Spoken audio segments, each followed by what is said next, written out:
31 mai, Job chapitre 16, chapitre 17.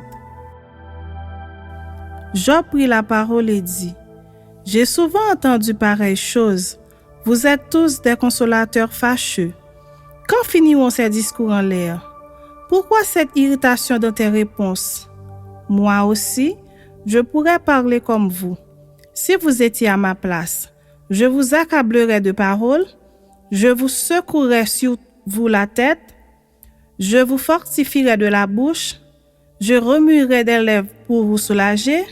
Si je parle, mes souffrances ne seront point calmées. Si je me tais, en quoi seront-elles moindres? Maintenant, hélas, il m'a épuisé.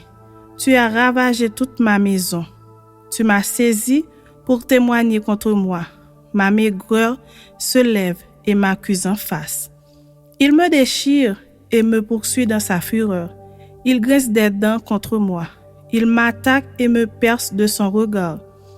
Ils ouvrent la bouche pour me dévorer. Ils m'insultent et me frappent les joues. Ils s'acharnent tous après moi. Dieu me livre à la merci des impies. Il me précipite entre les mains des méchants. J'étais tranquille et il m'a secoué. Il m'a saisi par la nuque et m'a brisé. Il a tiré sur moi comme à un but. Ses traits m'environnent de toutes parts. Il me perce les reins sans pitié. Il répand ma bile sur la terre. Il me fait brèche sur brèche. Il fonce sur moi comme un guerrier. J'ai cousu un sac sur ma peau. J'ai roulé ma tête dans la poussière. Les pleurs ont altéré mon visage. L'ombre de la mort est sur mes paupières. Je n'ai pourtant commis aucune violence et ma prière fut toujours pure. Ô terre, ne couvre point mon sang et que mes cris prennent librement leur essor. Déjà maintenant mon témoin est dans le ciel, mon témoin est dans les lieux élevés. Mes amis se jouent de moi, c'est Dieu que j'implore avec larmes. Puisse-t-il donner à l'homme raison contre Dieu et au Fils de l'homme contre ses amis? Car le nombre de mes années touche à son terme et je m'en irai par un sentier d'où je ne reviendrai pas. Chapitre 17.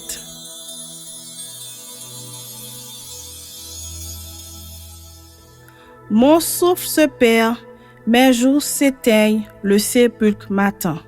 Je suis environné de moqueurs et mon œil doit contempler leurs insultes. Sois auprès de toi-même ma caution, autrement, qui répondrait pour moi? Quand tu as fermé leur cœur à l'intelligence, aussi ne les laisseras-tu pas triompher. On invite ses amis au partage du butin et l'on a des enfants dont les yeux se consument.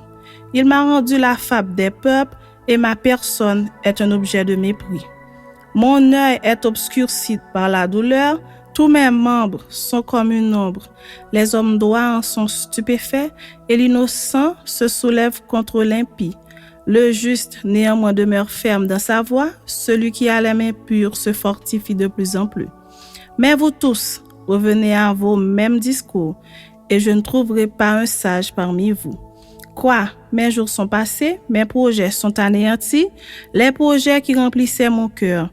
Et ils prétendent que la nuit c'est le jour, que la lumière est proche quand les ténèbres sont là. C'est le séjour des morts que j'attends pour demeure, c'est dans les ténèbres que je dresserai ma couche. Je crie à la force, tu es mon père, et au vert, vous êtes ma mère et ma sœur.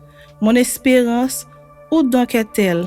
Mon espérance, qui peut la voir? Elle descendra vers les portes du séjour des morts, quand nous irons ensemble reposer dans la poussière.